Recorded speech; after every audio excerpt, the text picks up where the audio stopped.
जो next topic है वो है electric field intensity at a point on equatorial line. जो प्रीवियस लेक्चर था वो था एक्सियल लाइन के ऊपर और नेक्स्ट है इक्वेटोरियल लाइन के ऊपर। इक्वेटोरियल लाइन को नेक्स्ट है broad side on position of dipole भी बोल सकते हैं। अगर आपको electric field intensity at a point on equatorial line या electric field intensity at a point on broad side on position of dipole, तो both will be same.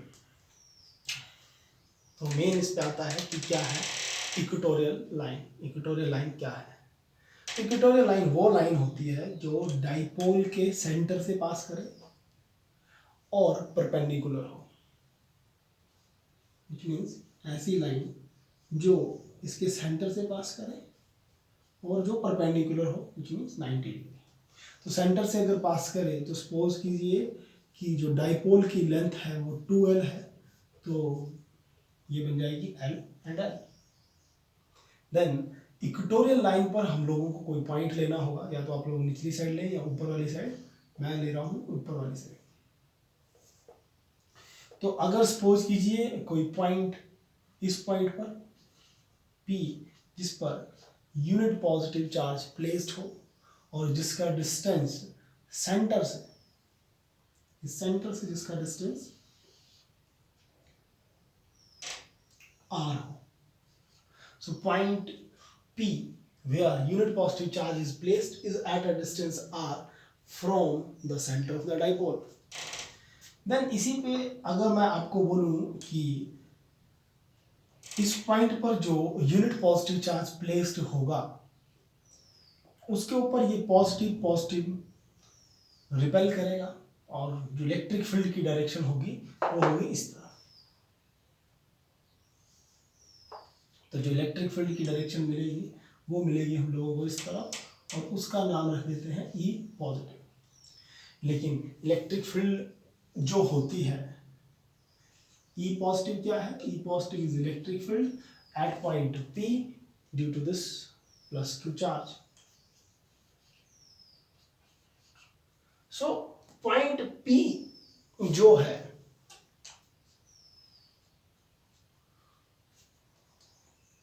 Point P जो है उस पर जो इलेक्ट्रिक फील्ड की डायरेक्शन है वो तो इस तरफ आया, पॉजिटिव पॉजिटिव रिपेल करेगा, लेकिन इलेक्ट्रिक फील्ड डिपेंड करती है 1/4πε0 सोर्स चार्ज जो है प्लस Q ओवर, ऐसा लगता है इसको मैग्नीट्यूड की फॉर्म में ही लें, ओवर डिस्टेंस, और जो डिस्टेंस होगा वो है ये इस पॉइंट से इस पॉइंट तक, ये डिस्टेंस।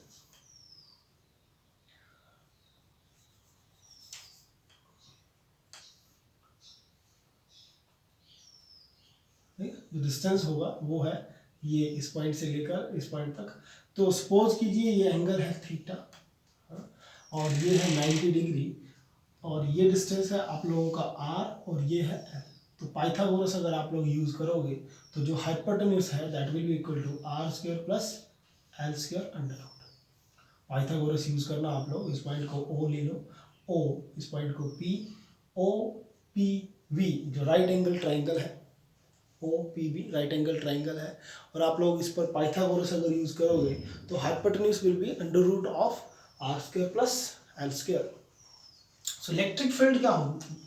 1/4 Q ओवर डिस्टेंस का स्क्वायर, और डिस्टेंस है अंडर रूट, तो स्क्वायर क्या होगा? अंडर रूट जो है वो गायब हो जाएगा, अंडर रूट नहीं लिखेंगे बिकॉज स्क्वायर से अंडर रूट कट जाएगा।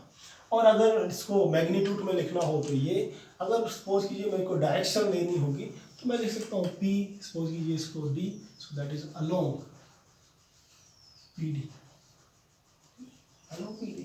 लेकिन बेस्ट है हम लोग इसका मैग्नीट्यूड ही स्टडी करें तो वो बेस्ट है। देन अगर मैं नेक्स्ट बोलूँ E नेगेटिव, तो E नेगेटिव क्या है? E नेगेटिव है due to minus Q charge, और वो होगा आपका 1/4πε0, 1/4πε0 Q ओवर, फिर से ये डिस्टेंस, और ये डिस्टेंस होगा r² plus l² under root, r² plus l²। और डायरेक्शन होगी इसकी PD और PM, ठीक है, अलोंग PM और अलोंग P, ठीक है, अलोंग PT। ये तो थोड़ा डायरेक्शन के लिए मैंने लिख दिया, और इसको इस पॉइंट पर लिख लेते हैं E नेगेटिव, ठीक है, E positive and E negative. Again this angle will be theta, ठीक है, एंगल तो सेम होगा क्योंकि इस पॉइंट से इस पॉइंट का डिस्टेंस और इस पॉइंट से इस पॉइंट का डिस्टेंस सेम है, तो ये दो एंगल्स सेम होंगे। देन अगर मैं बात करूं कि जो इलेक्ट्रिक फील्ड मिली हम लोगों को पॉइंट P पर, उसकी दो डायरेक्शन मिली। एक डायरेक्शन आप लोग देखें तो इस तरफ, और सेकंड डायरेक्शन है इस साइड। तो व्हाट इट मीन्स कि जो नेट हम लोगों को मिलेगा वो हम लोगों को मिलेगा parallelogram law of vector addition की हेल्प से, क्योंकि इसकी दो डायरेक्शन है। तो parallelogram law of vector addition की हेल्प से जो नेट इलेक्ट्रिक फील्ड होगी वो होगी रिजल्टेंट, और ई नेट जो होगा, E net that will be equal to under root of E positive square plus E negative square plus 2 times E positive E negative cos of 2 theta। Point comes कि why the angle is 2 theta. तो इसके लिए आप लोग देखें कि जो ये एंगल होगा that is this exterior angle, so exterior angle is always equal to sum of two interior angles. तो ये जो एक्सटीरियर एंगल है ये दो इंटीरियर एंगल के सम के इक्वल होगा, तो ये है theta plus theta that is equal to 2 theta. और लॉजिक माइंड पे जरूर रखें, this is exterior angle is equal to sum of two interior angles। तो बन गया E positive E negative and cos 2 theta. अब आप लोग अगर E पॉजिटिव और E नेगेटिव का मैग्नीट्यूड देखें तो both are same, as E positive is equal to E negative is equal to E से। तो ऐसा करते हैं, ये दोनों वैल्यूज इक्वल है तो उसको हम लोग अपनी तरफ से E ही लिख देंगे। सो इस करके ई नेट, ई नेट है वो क्या बन जाएगा, that is under root of E positive square plus E negative square. इसको लिखेंगे E square plus E square plus 2 E cos 2 theta. Then E net will be equal to 2 E square plus 2 E square cos 2 theta under root,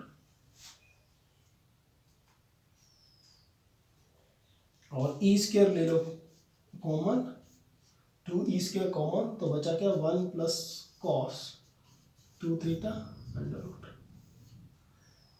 so basic सा एक formula आप लोग याद रखना कि जो 1 प्लस कॉस 2 थीटा है that is equal to 2 cos square theta. क्योंकि आप लोगों को अगर एक बेसिक सा फॉर्मूला याद हो, 3 बेसिक फॉर्मूले मैं भी डिस्कस करूंगा जो आप लोग लर्न करना, जो मैथ्स और फिजिक्स दोनों में काफ़ी यूज होते हैं। वो है cos square theta minus sine square theta,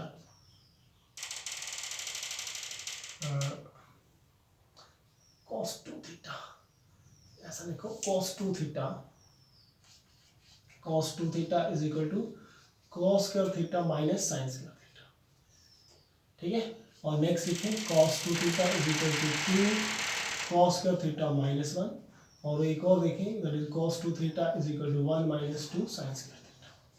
ये 3 फॉर्मूले काफ़ी इंपॉर्टेंट है इसलिए मैंने लिखे, और इसमें जो यूज होगा वो है 1 प्लस cos 2 थीटा। आप ये सेकंड फॉर्मूला देखें, ये सेकंड फॉर्मूला, ठीक है। अगर इस 1 को मैं इस तरफ ले जाऊं तो ये बन जाएगा 1 plus cos 2 theta is equal to 2 cos square theta, ठीक है। तो ये आइडेंटिटी आप लोग याद कर लेना कि 1 प्लस cos 2 थीटा जो होगा, 1 प्लस cos 2 थीटा जो होगा that is equal to 2 cos square theta, that is equal to 2 cos square theta. तो इसी करके ये जो वैल्यू बनेगी ये बनेगी 2 स्क्वायर, और 1 plus cos 2 theta is 2 cos square theta under root, ठीक है।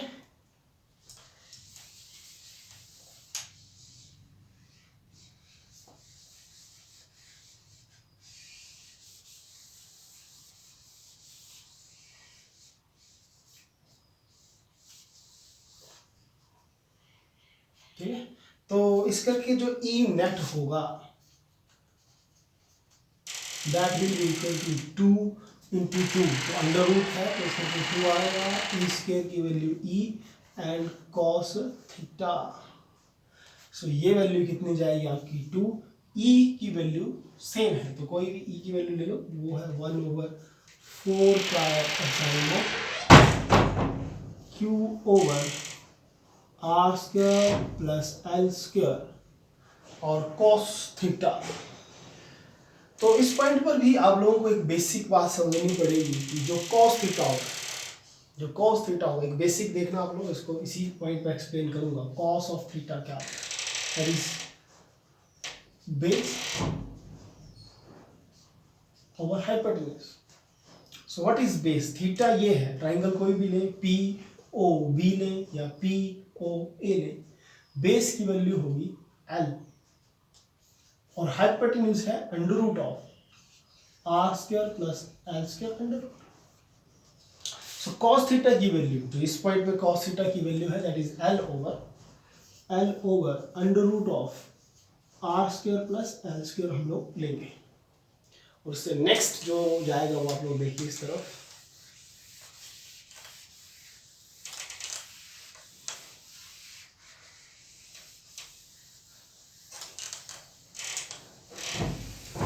इससे नेक्स्ट वैल्यू रहेगी वो क्या होगी वो आप लोग देखना।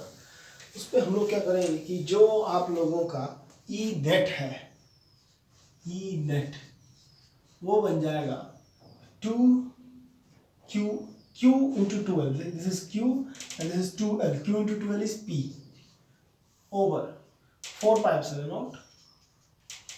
और ये आप लोग देखें R square plus L square है, R square plus L square, और अगर इसकी पावर देखें तो है 1 और ये है अंडर रूट, और अंडर रूट का मतलब आप लोगों को पता होगा होता है 1/2, या तो अंडर रूट लिखो या पावर 1/2 लिखें, बोथ विल बी सेम। तो इसकी पावर है 1 और इसकी है 1/2, बेस सेम है दोनों का, R square plus L square, इस पॉइंट पे भी R square plus L square, तो इस करके बेस सेम तो पावरें ऐड होगी, इसकी पावर है 1 और इसकी है 1/2, सो 1 + 1/2 इज 3/2। तो जो नेट इलेक्ट्रिक फील्ड मिलेगी हम लोगों को E net, that will be equal to P over 4 pi epsilon naught R square plus L square raise to power 3/2। ये है हम लोगों की नेट इलेक्ट्रिक फील्ड। और अगर मैं डायरेक्शन की बात करूं तो ये है इसकी डायरेक्शन, ई नेट की डायरेक्शन, ठीक है, ई नेट की डायरेक्शन है इस तरफ, which means direction of E net will be towards negative axis, ठीक है। तो इसकी जो डायरेक्शन होगी वो होगी नेगेटिव एक्स एक्सिस की तरफ, जबकि जो एक्सियल लाइन थी उसमें जो डायरेक्शन थी वो थी towards the electric dipole moment. और इस पर आप लोग देखेंगे तो इलेक्ट्रिक डाइपोल मोमेंट की डायरेक्शन है इस तरफ, इसकी जो डायरेक्शन होगी that is opposite to the direction of electric dipole moment, that is towards negative X axis. और इसी पे भी short dipole, for short dipole, जो शॉर्ट डाइपोल का अगर मैं केस स्टडी करूं, that is R is very very very greater than, which means that is r square plus l square is equal to r square plus l square is equal to r square। तो e net कितना होगा?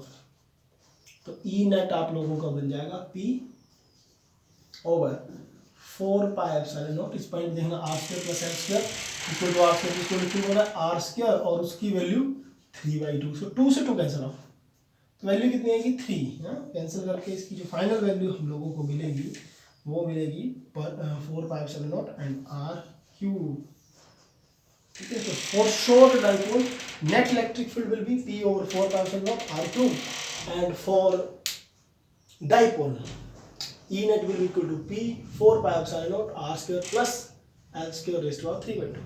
आप लोग अगर इस point पर vector use करेंगे तो इस पॉइंट पर भी वेक्टर जरूर यूज करना। I hope the whole lecture will be clear to you? अगर आप लोगों को कुछ डाउट है तो आप लोग ज़रूर कमेंट करके वो डाउट ज़रूर लिखें, मैं आपके डाउट का आंसर ज़रूर दूंगा। Thank you.